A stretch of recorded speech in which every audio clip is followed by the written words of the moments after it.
O Despertar da Fé. Por Neville Goddard, 28 de novembro de 1969. Aqueles que vivenciam o mistério cristão são encarregados da responsabilidade de contá-lo aos outros.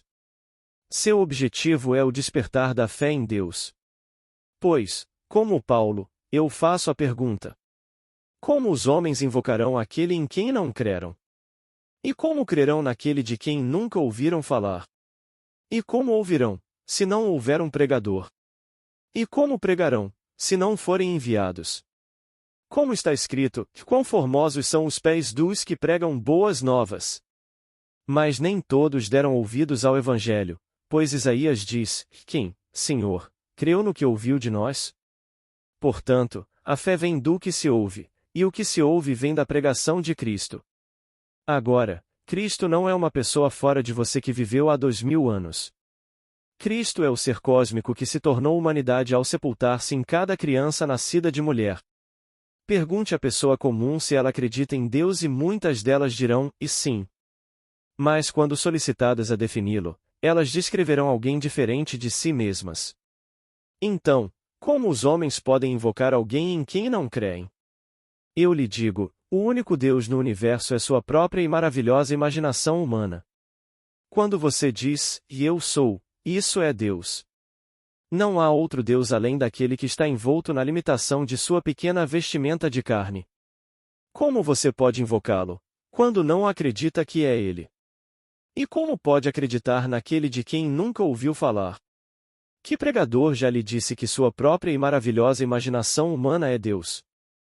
Eles pintam uma imagem verbal de um Deus fora de você, mas esse não é o Deus verdadeiro. E quando alguém vem e lhe diz quem ele realmente é, a ideia é blasfema. Ninguém quer acreditar que ele está criando as condições de sua vida, mas Deus é o único poder causal, pois não há nada além de Deus. Tudo é causado pela imaginação. Ele é a única realidade. Então, como você pode acreditar naquele de quem nunca ouviu falar? E como pode ouvir falar dele a menos que haja um pregador? E como pode haver um pregador a menos que ele seja enviado? O jornal desta manhã continha um artigo dizendo que cientistas descobriram que o chamado trono em que Pedro deveria ter se sentado há 2000 anos tem apenas 900 anos. Eles agora tiraram a cadeira de seu invólucro, mas a estão mantendo como uma relíquia sagrada, quando ela nunca foi mais do que um pedaço de madeira sobre o qual algum louco autoproclamado se sentou enquanto se autodenominava imperador, papa ou santo. Mas agora, depois de 1000 anos de bobagens, a verdade foi revelada. O que faremos quando o homem não quiser ouvir a verdade de que ele é responsável por sua própria vida, que sua imaginação é o único Deus? Quando você olha para o mundo, você pode pensar que não teve nada a ver com sua criação, mas teve. Você ainda não sabe, porque seu propósito não lhe foi revelado.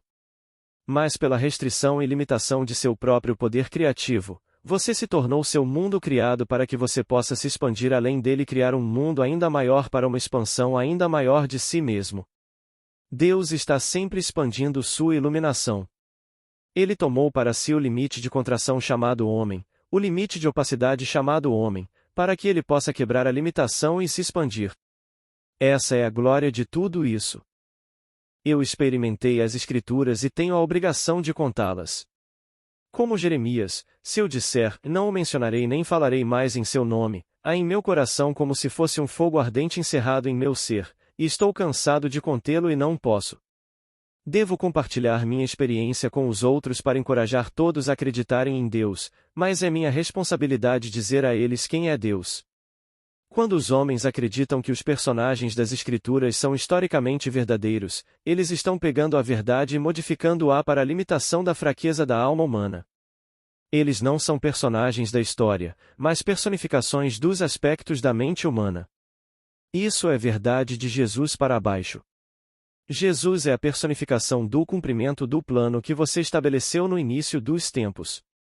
Tendo criado o plano antes que o mundo viesse a existir, você e eu entramos em nossa criação. Jesus é o cumprimento do nosso plano. Quando sua história se cumpre em você, você deve contar aos seus irmãos que estão profundamente adormecidos, para afastá-los do absurdo contado ano após ano sobre algum Deus externo a quem eles devem prestar homenagem, quando não há Deus externo. É Cristo no homem que é sua esperança de glória, e Cristo é o plano de redenção de Deus que foi estabelecido antes que o mundo existisse. Esse plano está na profundidade de cada ser, esperando para ser despertado e cumprido. Agora nos é dito que o homem padrão disse: a menos que você acredite que eu sou ele, você morrerá em seus pecados. Coloque a pequena palavra "é" nesta frase como: a menos que você acredite que eu sou ele, você morrerá em seus pecados. Aqueles que ouviram essa declaração não sabiam que ele estava falando do Pai, mas o Pai é a causa. Assim como seu Pai é a causa de você, pois sem um Pai você não poderia ser, assim toda a vida deve ser gerada. Então eu digo a você, e a menos que você acredite que seu eu sou é o Pai de sua vida, você continuará a perder seus objetivos na vida. Seu eu sou é o Senhor Jesus Cristo e não há outro. Como sei que isso é verdade? Leia a sua história conforme contada nos Evangelhos.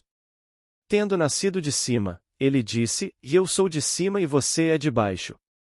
Para onde eu vou, você não pode vir agora. Por quê? Porque, tendo cumprido as Escrituras, ele está retornando à fonte com o conhecimento de que ele é a fonte. Não é que você não virá, mas que você não pode vir até que tenha cumprido o que concordou em cumprir antes que o mundo existisse.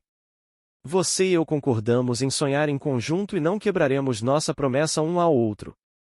Descemos do céu e descemos direto para nossa criação, onde estamos desempenhando os papéis que concordamos em desempenhar, e enquanto pensarmos em Deus como outro, estaremos profundamente adormecidos. Mas quando o tempo se cumpre, um é enviado para despertar seus irmãos adormecidos, dizendo: aquele que me vê, vê aquele que me enviou, pois eu me enviei. E quem sou eu? Eu sou aquele que você chama de Deus. Eu o chamo de Pai, pois, tendo-o encontrado, sei que ele e eu somos um. Dizem-nos que aquele que foi enviado chamava-se Paulo. Foi Paulo que passou os seus dias, da manhã à noite, testemunhando sobre o reino dos céus e tentando convencer todos a quem falava sobre Jesus, tanto da lei de Moisés como dos profetas. Alguns foram convencidos pelo que ele disse, enquanto outros não acreditaram. Mas ele acolheu todos os que vieram. É tudo o que posso fazer. Tendo tido as mesmas experiências que Paulo, tudo o que posso dizer é o que eu experimentei. Eu sei que Jesus Cristo é a única realidade. Ele é Deus Pai, abrigado em você como sua consciência de ser. Você saberá que isso é verdade no dia em que for possuído por uma vibração peculiar que as Escrituras chamam de vento, dizendo: o vento sopra onde quer e você ouve o som dele, mas não pode dizer de onde vem ou se vai. Assim é com todo aquele que é nascido do Espírito. Quando o vento possuir, todo o seu corpo vibrará e você despertará no túmulo onde se enterrou, para perceber que nenhum homem tirou sua vida, você mesmo a deitou. Que você tem o poder de deitá-la e o poder de levantá-la novamente.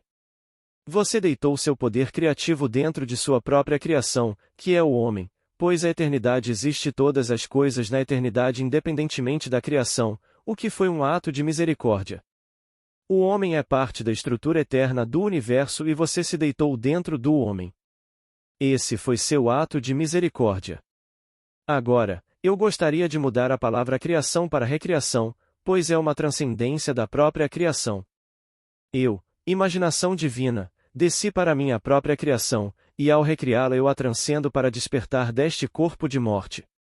Um dia você também despertará dentro do seu crânio para se encontrar sepultado. Você sairá para encontrar o simbolismo das Escrituras sobre o nascimento de Jesus Cristo ao seu redor. Mas é tudo sobre você, não outro, pois você é Jesus Cristo, saindo do Gólgota, seu próprio crânio. O bebê envolto em panos estará lá e aqueles que testemunham seu nascimento estão lá, mas eles não podem vê-lo, pois você é agora gerado por Deus e Deus é Espírito. Jesus Cristo é um padrão, enterrado em você, que você experimentará um dia, então você saberá que a Bíblia é sua própria biografia pessoal e espiritual. Deixe os homens terem suas chamadas relíquias sagradas e todas as outras coisas, e perdoe-os, pois eles não sabem o que estão fazendo. Eles são os líderes cegos dos cegos. Outro dia, alguém me perguntou se a Bíblia era tudo o que eu sempre falava. Eles achavam que era muito limitado e monótono, mas eu acho que é um mistério sem fim. Eu prego Cristo crucificado na humanidade, não em algum pedacinho de madeira no Oriente Próximo há 2000 anos. Nunca houve nenhum homem que tenha sido crucificado dessa maneira. Oh, nós temos homens insanos, como nossos Hitlers e Stalins, que crucificarão um homem por causa de sua crença. Em nossa própria terra, homens penduraram outros homens em árvores pensando que estavam fazendo o negócio de Deus, mas essa não é a história de Cristo, pois ele se tornou humanidade para que a humanidade se tornasse Deus. Agora, ninguém sobe ao céu, senão aquele que primeiro desceu do céu, o Filho do Homem. Enterrado em você está aquele Filho, que vai sair de você, e, saindo de você, ele é o Filho do Homem, um com aquele que desceu do céu, que é Deus. Ouça com atenção, e eu sou a raiz e a descendência de Davi, a brilhante estrela da manhã. Sim, eu sou a raiz, o pai de Davi, ainda assim, eu sou a descendência de Davi. Então, o pai de Davi e a descendência de Davi são um e o mesmo ser. Davi, o símbolo da humanidade, sempre faz a vontade do Pai. Todos e tudo aqui estão fazendo a vontade do Pai. Diga eu sou. Esse é o Pai. Condicione seu eu sou dizendo eu sou próspero e você estará fazendo a vontade do Pai. No terceiro capítulo do livro de Samuel, a palavra Samuel em hebraico significa seu nome é Deus, Samuel. O Senhor falou ao menino Samuel, dizendo: Aqueles que me honram eu honrarei e aqueles que me desprezam, eles serão pouco estimados. Em outras palavras, seu conceito de si mesmo é sua honra ou sua desonra. Se você se sente pequeno quando conhece alguém, você está desonrando a Deus. Você já conheceu alguém que você pensou ser mais importante do que você? Ele pode ser mais rico, maior, mais forte ou mais bonito. Ele pode ser tudo o que você pensa que não é, mas se você se sentiu pequeno em sua presença porque ele tinha mais dinheiro, era mais sábio, mais forte ou mais bem vestido do que você, você está desonrando a Deus, pois o nome de Deus é Eu Sou. E aquele que me honra, eu honrarei, e aquele que me despreza será pouco estimado. O menino Samuel, acreditando que Deus era outro, ouviu uma voz aparentemente vinda de fora, então ele foi até o profeta Elias, que significa meu Deus, e lhe foi dito para voltar e sonhar novamente. Ele fez isso apenas para repetir o sonho. 3 vezes ele ouviu a voz chamando-o, até que ele soube quem era o Senhor e cresceu em sua unidade para se tornar o grande profeta. O Samuel em você fala, dizendo: E aqueles que me honram eu honrarei, e aqueles que me desprezam serão pouco estimados. Se você se sente inferior a alguém, você está desprezando o nome de Deus, que é Eu Sou. Não deixe ninguém fazer você se sentir pequeno. Eles podem tentar fazer isso, mas apenas se você já se sente pequeno. Se você não se sente pequeno, não importa o que ou quem eles são. Você pode não ter um níquel no bolso, mas não se sentirá pequeno quando souber que Deus é sua imaginação. Você não pode ser mais do que Deus, então você é Deus. Não ande na terra de forma arrogante, mas nunca deixe ninguém te colocar para baixo. Eu nasci em uma pequena ilha chamada Barbados. A ilha é como uma grande fazenda, onde tudo é plantado para produzir $1. Nós plantamos cana-de-açúcar da qual recebemos sua produção de melaço, rum, etc. Quando eu era criança, não tínhamos fertilizantes químicos. Os produtos animais chamados esterco eram usados para dar vida de volta aos campos. Quando espalhávamos isso no campo para fertilizá-lo, chamávamos isso de transmissão. Isso foi muito antes dos telefones, rádio ou televisão. Agora temos uma indústria de transmissão que nos diz que perderemos nossos cabelos, dentes e tudo, se não comprarmos um determinado produto. Isso não é besteira? E então da besteira eles vão para a MS, que é mais do mesmo, pois é empilhado cada vez mais alto. Esse é o mundo, então não deixe ninguém aqui fazer você se sentir pequeno. Você é Deus. Ele está enterrado em você como sua própria imaginação humana maravilhosa. No capítulo 13 de 2 Coríntios, Paulo convida você a testar Deus, dizendo: E venha, teste-se. Você não percebe que Jesus Cristo está em você? Isso é um grande desafio. Se Jesus Cristo está em você e você sabe que ele é sua imaginação humana, que você acredita que cria a realidade, você pode testá-lo imaginando que você é o que, no momento, sua razão nega e seus sentidos negam. Agora, você pode acreditar em sua imaginação? Você pode despertar sua fé no Deus verdadeiro que é sua imaginação humana? Tente. Ande como se você fosse a pessoa que deseja ser. Pergunte a si mesmo como você se sentiria se fosse verdade, pois o sentimento cria a vida. Isso é trazido à tona nas Escrituras. Somos informados de que Isaac era cego quando disse: "Chegue perto, meu filho, para que eu possa sentir você." Ele não conseguia ver o que estava assumindo, então ele buscou o sentimento. Ao longo das Escrituras, você encontra o pai cego chamando seu filho para ser sentido e tocado. Quando José colocou seus filhos diante de Jacó, que admitiu ser cego, ele cruzou as mãos enquanto os abençoava, justificando então seu ato. Agora eu pergunto a você, como seria o sentimento se seu desejo pudesse ser sentido? Como você se sentiria agora se fosse o homem que quer ser? Capture o sentimento e acredite em Jesus Cristo, sabendo que ele é sua imaginação. Tudo é possível imaginar, mas é preciso fé para criar sua realidade. Assim como eu disse antes, primeiro você deve ouvir, então a aceitação virá pela fé. Como os homens podem invocar aquele em quem não creram? A pessoa comum não acredita em si mesma. Antes de escrever o primeiro capítulo do meu livro, Sua Fé é Sua Fortuna, escrevi uma pequena linha dizendo: "E a fé do homem em Deus é medida por sua confiança em si mesmo." Não posso dizer quais críticas recebi por causa dessa declaração, mas ela ainda está lá, pois sei que é verdade. Sua fé em Deus é medida por sua confiança em si mesmo, porque seu verdadeiro eu é Deus. Então, como um homem poderia invocar a si mesmo quando não acredita em si mesmo? E como ele pode acreditar quando nunca lhe foi dito? E como ele pode ser informado a menos que haja um pregador? E como pode haver um pregador a menos que ele seja enviado? Então, alguém que experimentou as Escrituras é enviado, como eu fui enviado. Então eu digo a você, você não deve nada a ninguém porque o próprio Deus se tornou você. Mesmo que você não possa pagar o aluguel e não tenha comido muito hoje, dentro de você está o ser que possui o universo, que o criou e o sustenta. Seu nome é Eu Sou. Em vez de invocar seu nome, invoque seu nome, dizendo: "Eu sou livre, eu sou rico e eu sou saudável." O Eu Sou que você é o poder criativo do universo.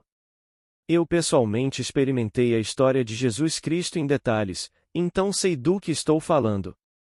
Não estou teorizando. Cristo em você é o plano de salvação de Deus e Deus em você é o seu Eu Sou. Quando você experimenta a história de Jesus Cristo, será na primeira pessoa, singular, tempo presente. Você não vê outro. Você é aquele que primeiro ressuscita e nasce, conforme as Escrituras se desdobram dentro de você. Estou diante de você como uma testemunha e, como Paulo, passo meus últimos dias de manhã à noite testemunhando o reino de Deus e tentando convencer a todos de que Jesus Cristo é o cumprimento da lei e dos profetas. Você veio aqui apenas para cumprir as Escrituras. Cristo está em você e deve se cumprir em você, então não deixe ninguém fazer você se sentir pequeno, e não se sinta arrogante. Não posso encontrar ninguém que eu não respeite. Ele pode ser aquele que engraxa meus sapatos, mas ele é Deus. Estou engraxando meus próprios sapatos no ser que está fazendo isso e eu o respeito. Ele tem que pagar aluguel, comprar comida e roupas. Só porque ele desempenha o papel de engraxar sapatos não significa que ele seja inferior. Por trás dessas máscaras, somos todos irmãos. Eu o conhecia antes que o mundo existisse. Naquela época, éramos um ser que é Deus. Somos compostos de uma irmandade de irmãos infinitos. No entanto, apesar do número, todos nos conheceremos individualmente e distintamente, à medida que retornamos ao Ser Único. Descemos e nos fragmentamos em nossa própria criação. Estamos voltando para o Ser Único que realmente somos, que é Deus Pai. Você é Ele e um dia você saberá disso por experiência própria. Agora, vamos entrar no silêncio. Obrigada por ter assistido. Muita paz e bênçãos na sua vida. Até o próximo vídeo.